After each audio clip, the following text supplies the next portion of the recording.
The Waystone, a Kingkiller Chronicle short story by Mike Forrest.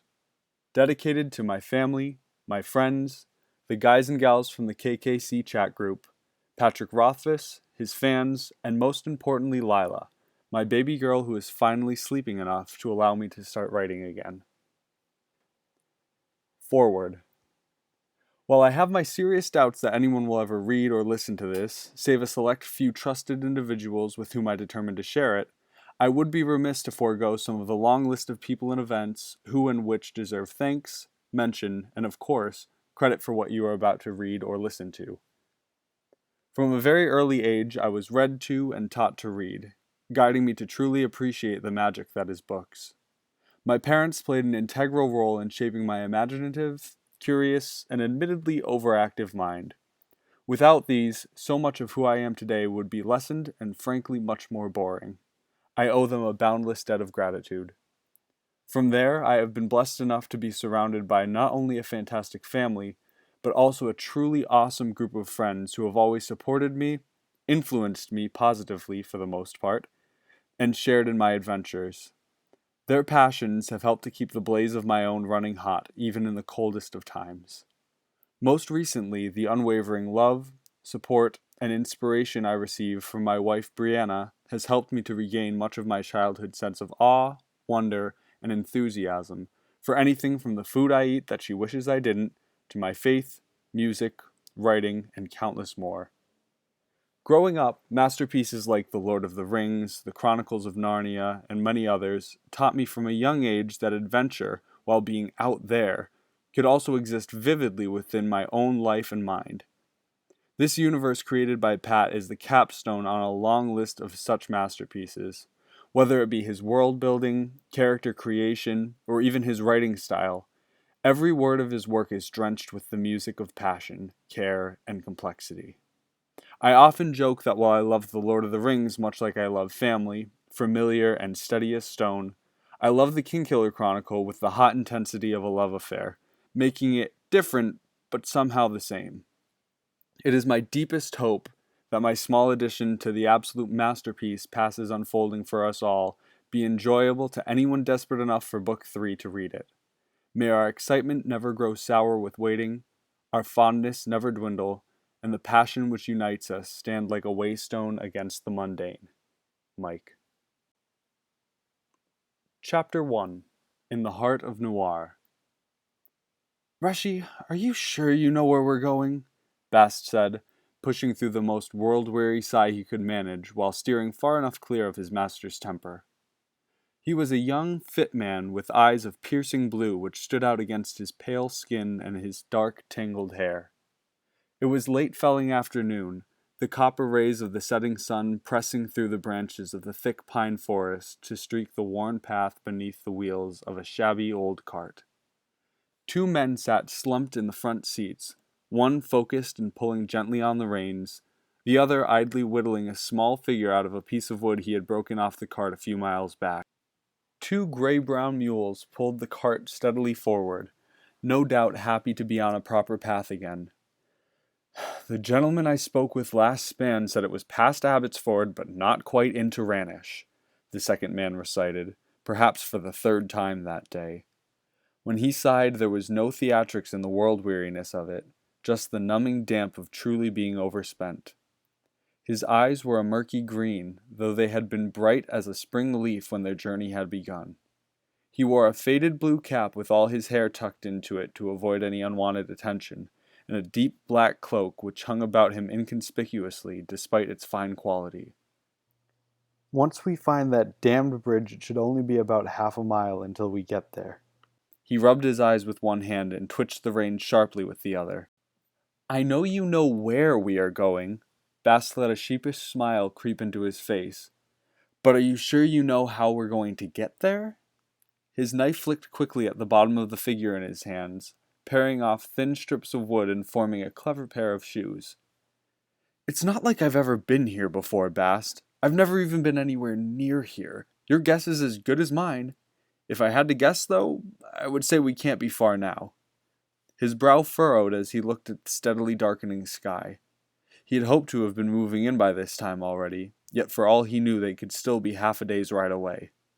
Despite this, a small smile began to creep into the corners of his mouth. The weather was mild, the forest and hills of the area were a deep, passionate green, and the feel of being on the open road brought him a sense of placidity and nostalgia that he had not felt in some time.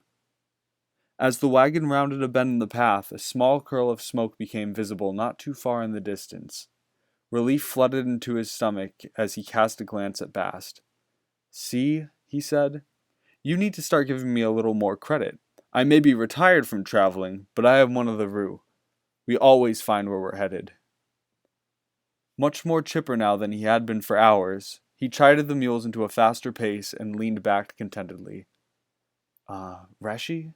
Bast stammered, pointing a shaky hand ahead. "You might want to take a look at this." Kvothe lazily opened his eyes, and the grin slipped from his face. Yes, he had found a fire, but it was no chimney smoke that had caught his eye. A large wagon lay capsized in a gully on the side of the road, glowing red along the charred black bones of it, while lazy curls of acrid smoke tangled up into the pine needle canopy above. At first glance, the site appeared to be abandoned. However, as their cart drew closer, it became clear they were not alone. A low groan came from inside the wagon. Not discernible words, but a voice without a doubt. Kvothe pulled the cart to an abrupt halt and jumped to the ground, making his careful way down into the gully. Bast stood as well, but remained in the cart, observing the surrounding area with careful precision. Kvothe's boots sank into the wet mud at the bottom of the small ravine and peered cautiously into the capsized wagon, drawing his cloak close about him. There, pinned underneath the wagon, was a man of no more than 40, his torso sticking out from the now baked mud. His hair was graying at the edges, and he had a grizzled beard, singed short on one side. His skin was badly burnt all over his arms and chest, and his eyes were blue and dull. A line of dried blood caked from his broken nose, through his mustache, and around the edge of his mouth. When he opened it, it became obvious that many teeth had recently been knocked out. Moving quickly, Kvothe wrapped his hands in his cloak and pushed on the wagon with all his might. Despite his unassuming build, the wagon lifted smoothly and settled upright off the man trapped below. "You're going to be all right," he stated coolly as he began to carefully dig at the dried mud with his bare hands. "We'll get you out of here and back home in no time at all." There was a hint of tenderness in his voice, a softness which seemed foreign to his worn and rough expression. The man reached out a calm hand and placed it on Kvothe's shoulder. "You're wasting your time," he said. "Took a stab in the gut afore I fell in this mud." He attempted to smile, but his face blurred over in a fit of pain. "What happened?" Kvothe asked, no longer digging, but motioning to Bast to join him. "Couple of soldiers stopped me on my way to Stonebridge," he panted, pointing in the direction of a side path Kvothe and Bast had already ridden past. "Said they had been lost and couldn't find the rest of their unit. Ugh." His face twisted in agony as he grabbed hold of Kvothe's hand until the fit subsided.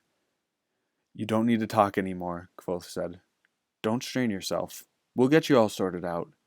As he said this, Bast emerged from behind the wagon, holding a spade and a water skin. He nodded seriously to himself and handed the skin to the stranger. "I got 2 of 'em," the man continued between long drags. "Stuck 'em good. Probably won't last the night, but the other 2 got away. I'm no fool. I know I won't be getting out of this. I might as well speak my piece and have done with it. Telu anyway, I got nothing left to live off of even if I did walk away from this. Bastards took the last of my furs, my purse, and my horse to boot." He slumped back into the mud and breathed heavily. "Is there anyone we should take a message to for you?" Bast offered, filling the still air. He pointedly stood a few steps back from an iron wheel which had broken off the wagon after it was pushed off the road. "Ain't a soul even knows me in these parts, and if any of 'em didn't, wouldn't need to hear from me anyhow. Just let me die in peace.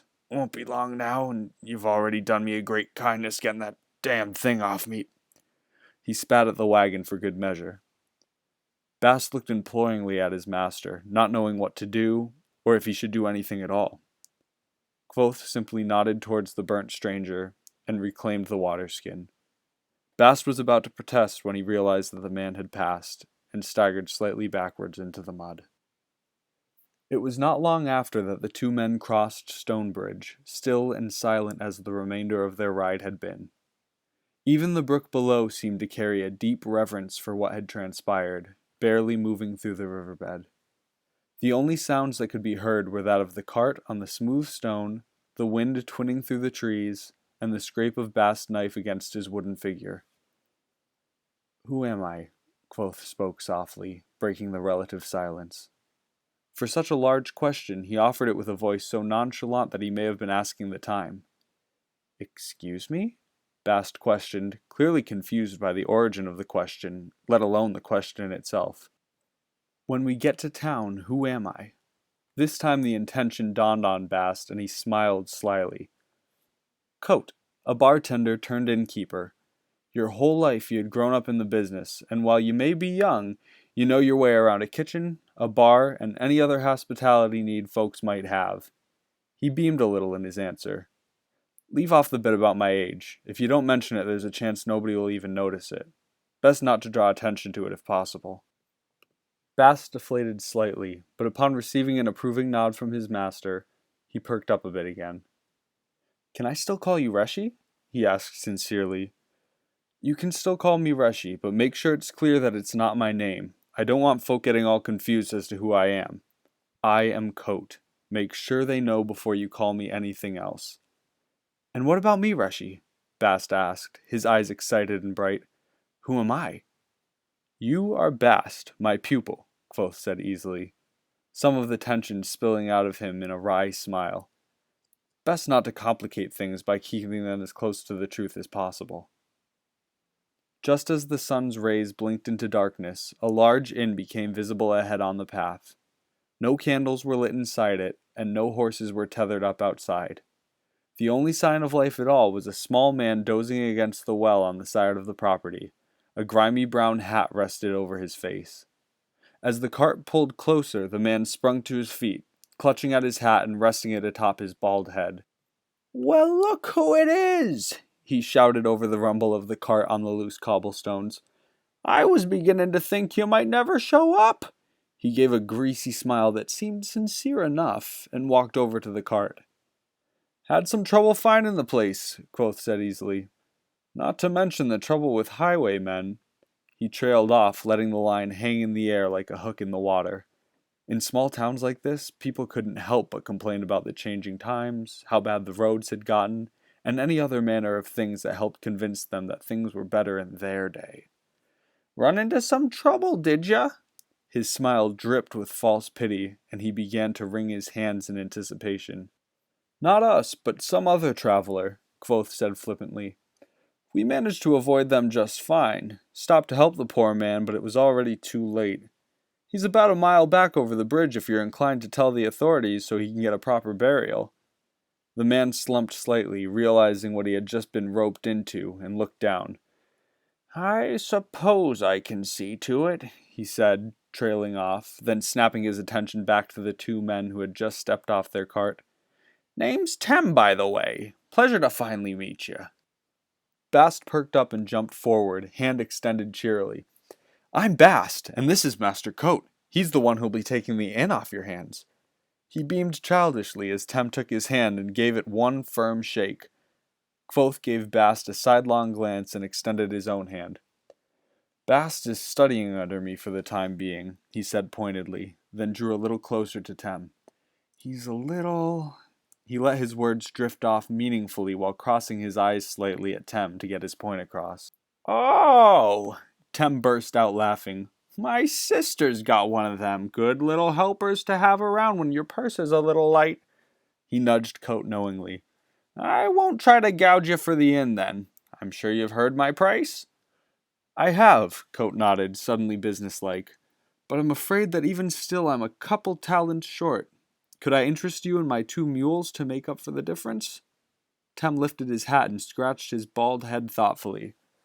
"If I weren't in such a rush to get out of this place," he said carefully, "I might hold out for another buyer.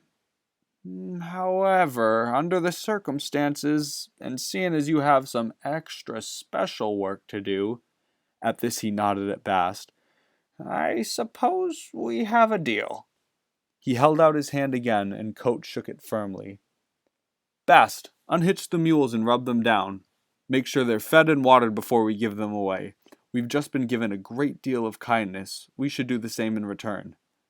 Playing his part perfectly, Bast ran off and attended to the mules. Coat pulled out his purse and handed the whole thing to Tem, who greedily shoved it into his pockets. No need to feed and water them, he called after Bast while handing Coat a receipt. I'll be leaving tonight. I've lost enough time waiting for you two. He turned to Coat and gave a slight smile. I hope you don't mind, but I left the key in town with Abby Laodin. Wasn't sure how much longer you would take, and I knew I could trust a man of the cloth to deal fair and send me my payment once he received it. He shrugged apologetically, but much of the meaning was lost when paired with his now unsettlingly deliberate smile. It was a pleasure doing business with you, but I must be off if I want to make it to Annalyn in time. A few short waves later, and Tem was on the road with 2 mules, a heavy purse, and the feeling that he had just gotten away with theft. The price he had asked for the shabby inn in the run-down town with no business to speak of was ridiculous, and he knew it.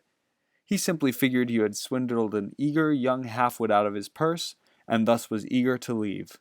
He never suspected that here, in the heart of Noir, was someone who knew exactly what he was doing.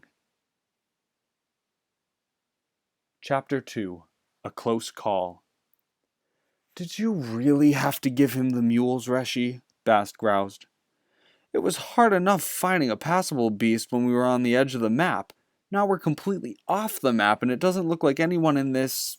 He struggled to find a word to convey his distaste for the place, but settled on town, while spitting a fair amount of venom as he spoke it. Even has a bent shim to throw at us, let alone any animals they can stand to lose. I bet they don't even use currency around here. Probably pay for everything with feathers or chickens or, he gulped, manual labor.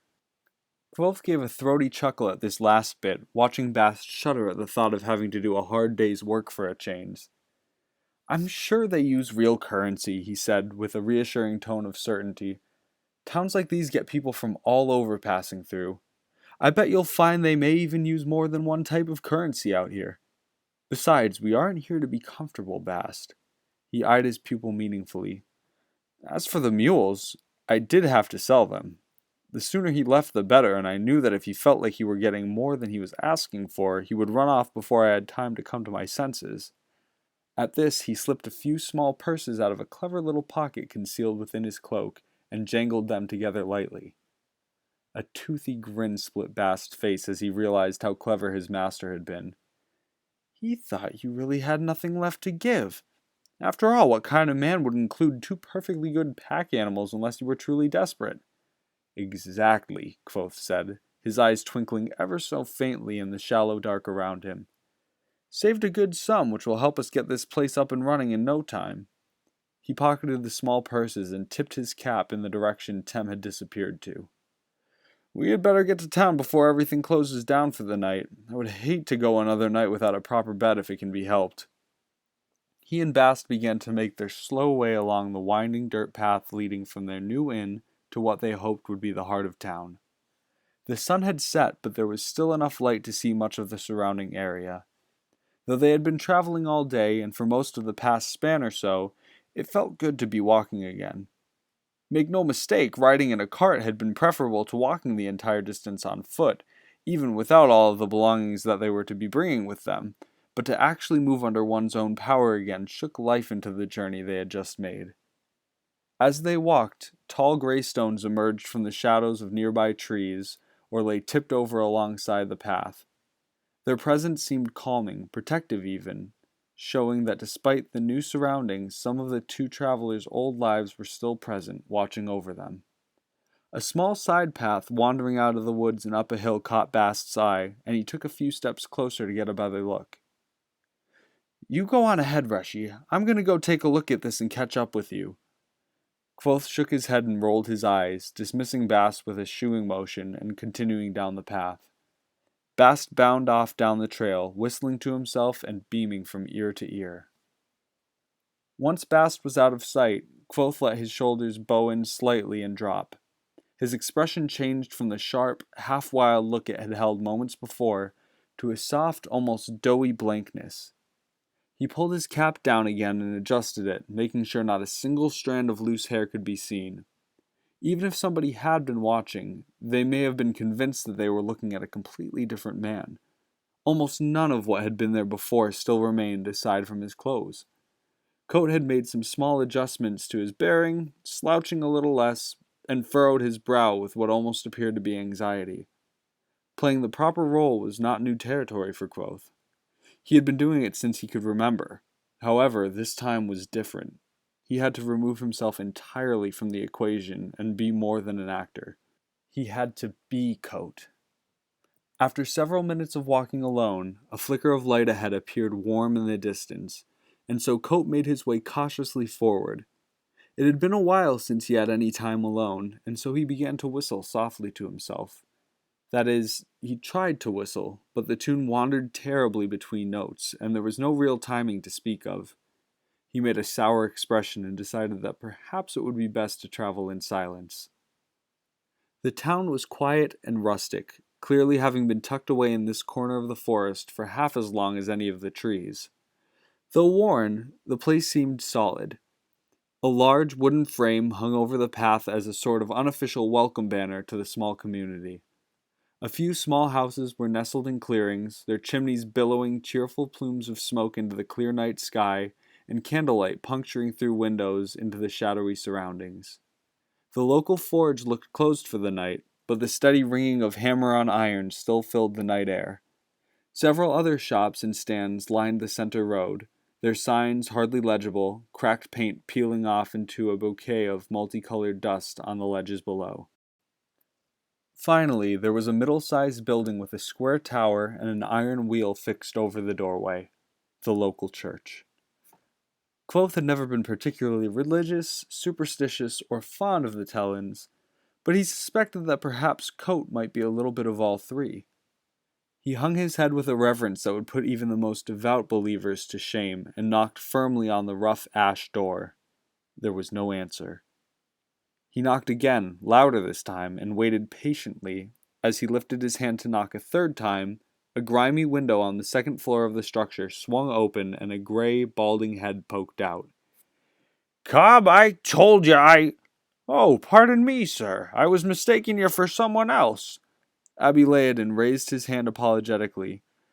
Even once he had realized his mistake, his face remained in a bit of a scowl. He had big, bushy eyebrows and a fair bit of stubble. Other than that, he didn't have much hair to speak of. "I'll be right with you," he said, closing the window and bustling about in his room. Kvothe stood on the landing, wringing his hands momentarily, then thought better of it and stuffed them into his pockets. As he waited, he heard the strange, lilting sound of Bast's whistle drawing closer. Before he had a chance to turn around, the church door swung open in front of him. At first, Abileodin wore the same scowl he had not a minute earlier.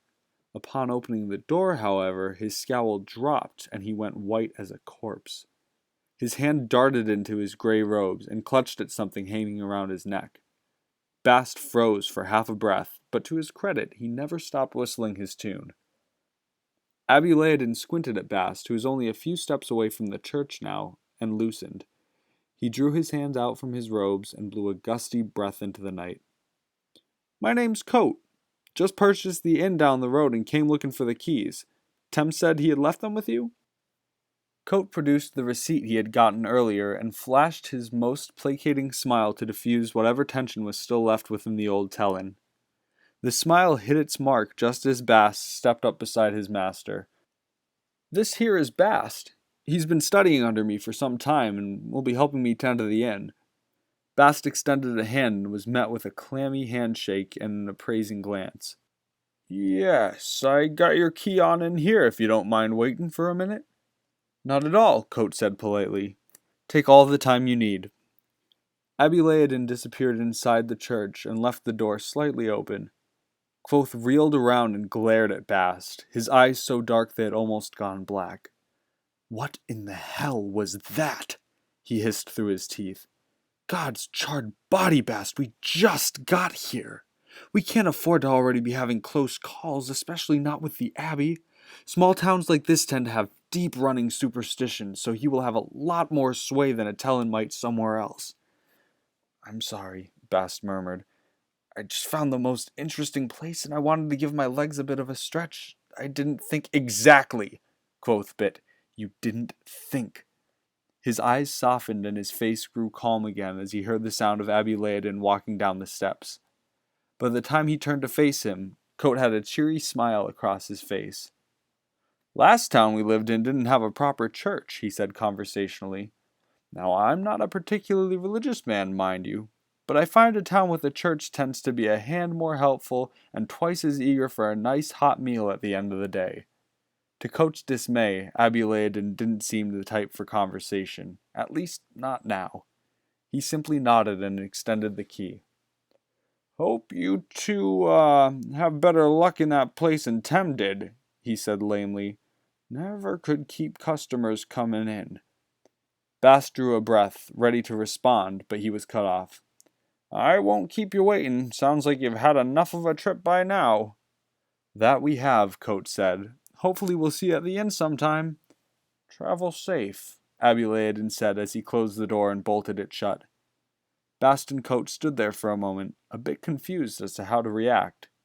They glanced back and forth from each other to the door, and with nothing left to do, they turned and began to walk home to the inn. Chapter 3. Tricks of the Trade. It's all sun-bleached except for the charred top. It had to have been struck. I'm not saying it'll help, but it'll at least provide the right aesthetic. After all, if something seems real... Bast gave a sly wink and tapped his finger to the side of his nose. Yes, all right, Bast, but if you get into any trouble, I never knew anything about it, and you'll have to stop. Despite the solemn nod Bast gave him, Kvothe wasn't entirely convinced. Luckily for Bast, he was tired from traveling and wasn't up to another lecture. As the two of them approached the inn, a soft rumble of thunder purred in the distance like some great cat wrapped in a dark cloud. A speculative glance at the sky told them all they needed to know. They would not be able to wait until tomorrow to unpack their belongings. Without so much as a meaningful nod, both men immediately set to work carrying boxes, bags, trunks, and crates, and setting them wherever they could find an open space on the covered porch. Last on the cart was a dark, smooth chest pushed to the back, sitting as though it had been hoping to be forgotten. On it were two distinct locks, one of iron and one of copper. There were no hinges, and the seam between the lid and the body of the chest was practically invisible. Bast threw up his hands upon seeing it, and Kvothe gave a sideways grin. It can wait until tomorrow, can't it, Reshi? His icy blue eyes, normally sharp and vibrant, were dull and almost gray. His sweat had soaked through his shirt, and he wobbled slightly as he waited for an answer. I suppose it can wait until tomorrow, Kvothe said carefully. In all honesty, he had been dreading moving the damn thing himself, and was more than happy to let the chest sit and wait. Empty, it could have easily weighed 400 pounds, with what was inside. A great fork of lightning tore across the sky, and the rain began to fall, warm and heavy, soaking the dusty ground. The two of them moved easily, not darting to the cover of the inn as you might expect, but turning to face the storm, taking the wind and the rain headlong, and spreading their arms wide towards the sky. Ritualistically, they breathed deep and lowered their arms back down to their sides. Kvothe removed his cap, and a tumble of deep purple hair cascaded around his face. Reshi, what the hell? What the hell? An enormous laugh rumbled like thunder deep from Kvothe's belly, mixing naturally with the sounds of the storm overhead. I wanted a disguise for the road, and red hair isn't exactly inconspicuous after all. However, it's apparently been a few years too many since I had to make hair dye and ended up with a deep blue instead of black, he shrugged. I made sure it was more of a cover than a dye, though, so it should rinse out. Even as he spoke, the blue was beginning to run from his red hair down his face. Bast laughed a high, bright laugh, his hands clapping enthusiastically as Kvothe took a deep, overstated bow. After they had both been thoroughly soaked and Kvothe had rinsed the last of the dye from his hair, they decided to make their way into the inn. The cold iron key fit snugly into the lock and turned with a satisfying click. The door began to swing open before Kvothe had even pushed on the handle, a good sign that at least there wouldn't be much rust. Bast walked in first across the hardwood floor, his feet clicking with a curious sharpness as he made his way towards the fireplace. Kvothe wrung his long red hair out one last time and took his shoes off before entering the inn. Bast stared intently at the logs in the fireplace, and a tongue of orange flame licked up the side of some of the smaller pieces. Pleased with his work, he took a small piece of burning kindling and lit some of the lanterns and candles he had spotted hanging around the room. Looking around the place, Kvothe was relieved to see that not only would there not be a rust problem, it also looked as though the wood was new, sturdy, and well stained. He ran his hand along the top of the bar, and, while dusty, it was covered in a perfectly smooth varnish. The tables and chairs throughout the room all seemed relatively new as well, and the bar even had been left mostly stocked. "I don't know, Reshi," Bast said. "This place looks a whole lot nicer than what you paid for. I had my doubts at first, but look!" Bast gestured widely at the room, particularly the well-stocked bar, and sat on a stool. "It looks like nobody's ever even set foot in this place." "Bast, I'm not sure that's a good thing. When was the last time you saw an inn or a tavern in a town like this that wasn't well worn in? Something tells me business is going to be hard to come by here." He plucked a rag from behind the bar and began dusting off the many bottles on the rack behind him. "Could you begin to move our belongings into 2 of the rooms upstairs? I'll take one on the smaller side, as far away from the other rooms as you can find." "I'm sure there's a master suite somewhere up there that's plenty private," Bast chirped as he began to ascend the stairs to the 2nd level. "I'd prefer a small staff room. It should be just as separated from the other rooms. Besides, I'd like to be able to rent out the nicer rooms." Bast's shoulders dropped half an inch, but otherwise he remained perfectly composed.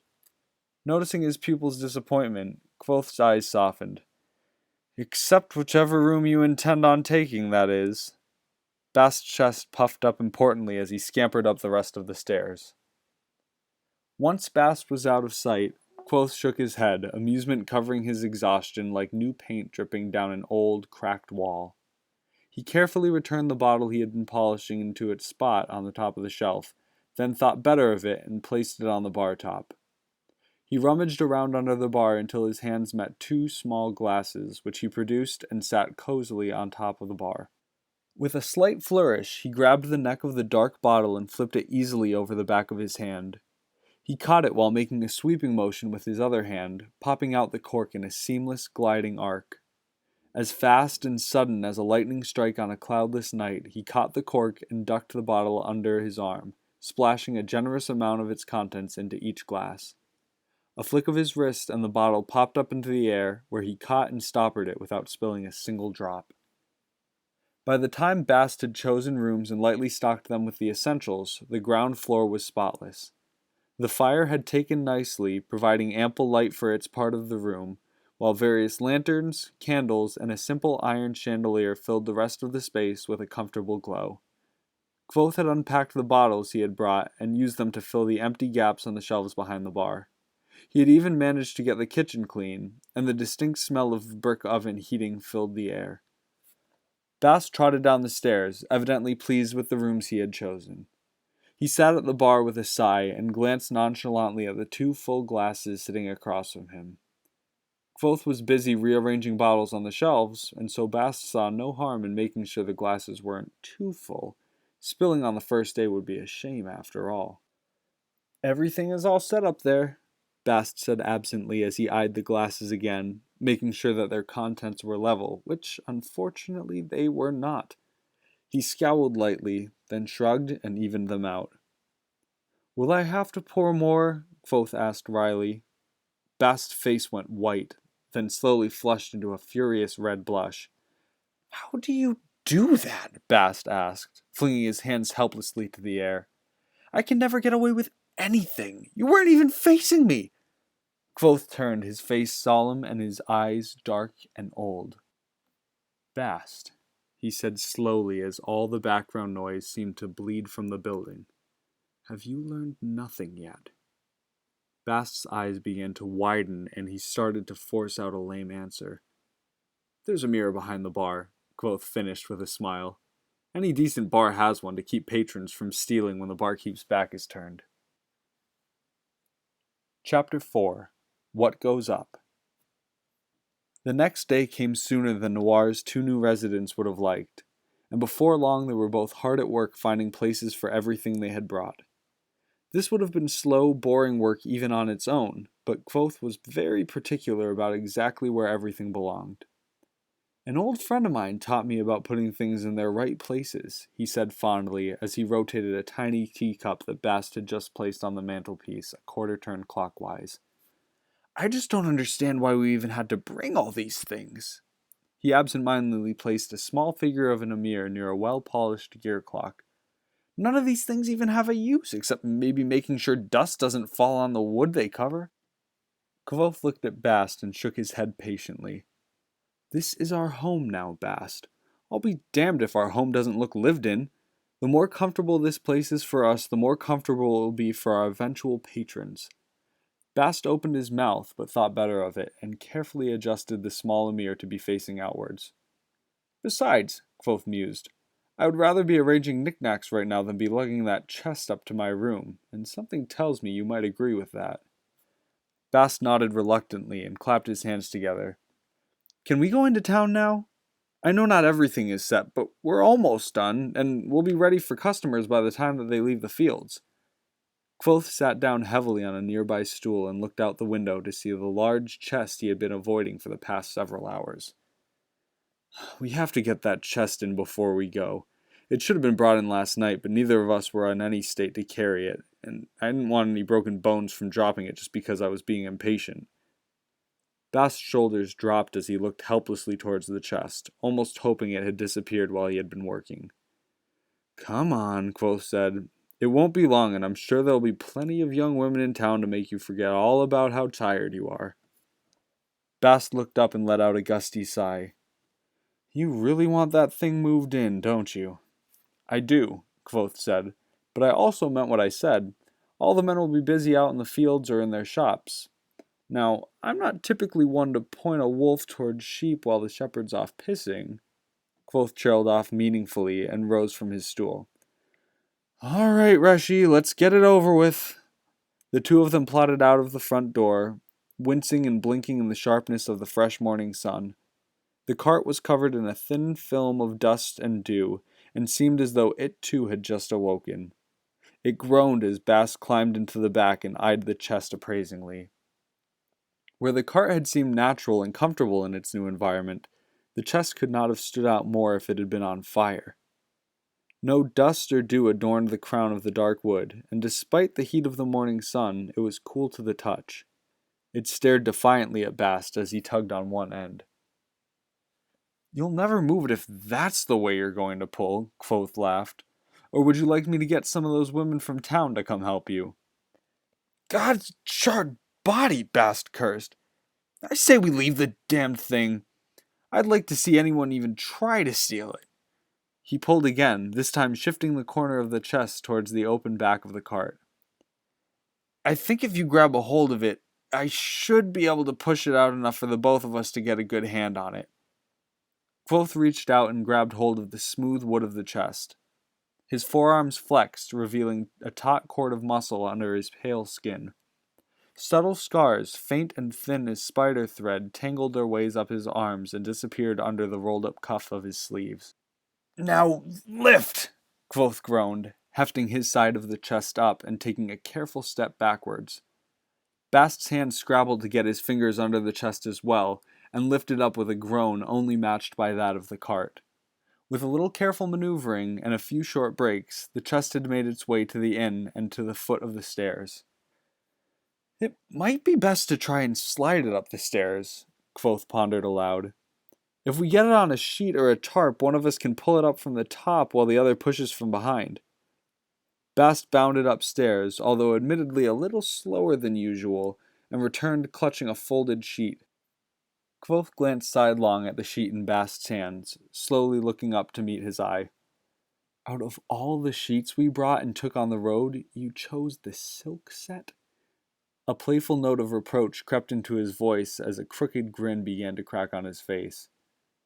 Well, Bast began slowly, that chest is heavy. 400 pounds at least, I'd wager. Maybe 5. Kvothe nodded appreciatively as the guess was very close to the truth. And these stairs are at about a 35-degree angle, not to mention that the finish on them is a little rough. Bast paused for a moment and sighed. Okay, I just thought the silk would slide better on the wood steps, he finished lamely. Kvothe let out a sharp snort and began to laugh. You know, I was actually almost impressed for a minute there. I thought that maybe you had thought. Go run into the basement and grab one of the tarps at the bottom of the stairs, and we'll use that rather than ruining a fine set of sheets. Bast tossed the silk sheets onto the table near the hearth and made his way down to the basement. Kvothe sat atop the chest and toyed idly with the iron lock while he waited. The metal was cool and heavy, and when he tapped it with his finger, almost no noise at all was produced. He tugged down on the lock, and it caught with a sharp click which resonated for a moment, then faded as if it too had been locked within the chest. This should work, Bast said cheerfully, unfolding the tarp he had found and snapping Kvothe out of his reverie. I'll pull it from the front, he said, laying the tarp out at the landing of the stairs. The two made quick work of lifting the chest into the center of the tarp and folding one side over. Bast grabbed hold of both ends and pulled with a moderate amount of force. The chest moved begrudgingly towards the first step and lurched to a halt as Bast slackened his pull. Okay, Reshi, he said. Are you ready? He tightened his grip on the tarp and set his feet. Try not to let this crush me to death, Kvothe said through a smile. It would be quite the underwhelming ending. Bast smiled and tugged sharply. The chest lurched forward and balanced safely on the first step. Chapter 5. Last line on the page. Kvothe and Bast stepped stiffly from their cart and began to unload the supplies they had bought and traded for in town. It was not just a rock, Reshi. That was half a damn boulder he threw at me. I almost couldn't get out of the way because you insisted I use all my energy moving that blackened chest up to your room this morning. It couldn't have been that big, Bast, and in his defense you had more than fair warning. The name Crazy Martin should have been a sufficient hint. Kvothe clutched at the muscles in his side that he had strained while lifting the chest, and aggravated in the laughing fit he fell victim to when he saw Bast fall ass over tea kettle, tripping over his own feet while running away from Martin. It was the size of my head, Bast insisted for what must have been the 5th time. Kvothe laughed quietly and gave a nod of concession, filling his arms with fresh produce. All over asking him what he did around town and if he would be wanting a drink after he was done with his work. I just hope the others are a bit more even-tempered. I'm sure they will be, Kvothe said, rolling his eyes. And from what I could tell, you were standing too close for his comfort. Granted, you also shouldn't have clapped him on the shoulder the way you did when asking him what he was doing later. Folk around here don't take too kindly to that level of familiarity. Kvothe winked slyly at Bast and began to head into the Waystone. Of all your skills, which I'm sure will be remembered in songs and legends, your sense of humor will likely go unmentioned, Bast huffed as he pushed by Kvothe through the now open door. Before long, the kitchen was stocked, counters of the bar were full, and even some of the basement storerooms had full shelves. Kvothe sat proprietorily on his stool behind the bar, mutely polishing the bar top with a clean white cloth. His eyes were closed as he whistled a strange, lilting tune, and he swayed gently, a soft expression on his face. Bast was in his room, decorating and organizing, and the sunlight was leaking through the windows, warming the wood of the inn floor. He took a deep breath, taking in the air of the ending of a day, and opened his eyes. They were the color of grass in the dead of summer, wild and deep and dark. He scanned the empty room around him, imagining the sorts of people who might wander in and where they might sit. He looked at a seat by the door where an old farmer sat, feet up on a chair on the other side of the table, sipping a mug of hard cider and watching the autumn leaves outside blow in the wind. At a table in the corner he could see a young married couple and their newborn child. She was babbling along with the din of the crowded room, and her father smiled proudly as other townspeople would walk by to give their congratulations. At the bar sat a group of weather-worn men, telling jokes and stories, sharing their small points of wisdom and swapping jokes. It wasn't the road in the back of a wagon, or the university, or any of the small places he had come to think of as home, but it could be, and for the first time in years he lowered his shoulders and began to entertain the idea that this might finally be it, his way out. He looked to the door and could see it swinging open, snow-covered patrons bustling in looking for something hot to eat and somewhere warm to relax after a long day of work. He saw himself, his hair graying, standing behind the bar and polishing a glass, laughing along with the men who had become his friends over the years. But no, this was not the kind of story he had been written into. This was not the last line on the page. Kvothe's eyes darkened as he came back to his feet, and he became suddenly aware of a deep silence which had begun to bleed into the inn. There was no noise from the outside, though the wind appeared to be blowing through the trees. There was no noise from within the inn, despite the fact that Bast was still busy covering the walls of his new quarters with odds and ends. And most painfully, the song Kvothe had been whistling had come to an abrupt end, bitter like ash in his mouth. Before too long, Kvothe became aware of the fact that Bast had come down the stairs and asked him something. "I'm sorry, could you repeat that?" he asked, snapping out of his reverie. "Do you really think we'll be getting any customers today?" Bast asked again, as he began looking over the bottles behind the bar, a large glass in his hand. "I understand we're the only place in town, but these people don't know us from a hole in the wall. I'm not convinced a few signs and some short conversations with townspeople will really get us too much dinner rush. First, we'll have to make sure that we still have drinks to offer if anyone does come in." He looked meaningfully at the large glass Bast had begun to fill with the contents of a bright yellow bottle. Bast flushed lightly and stopped his pour. He did not, however, return any of its contents.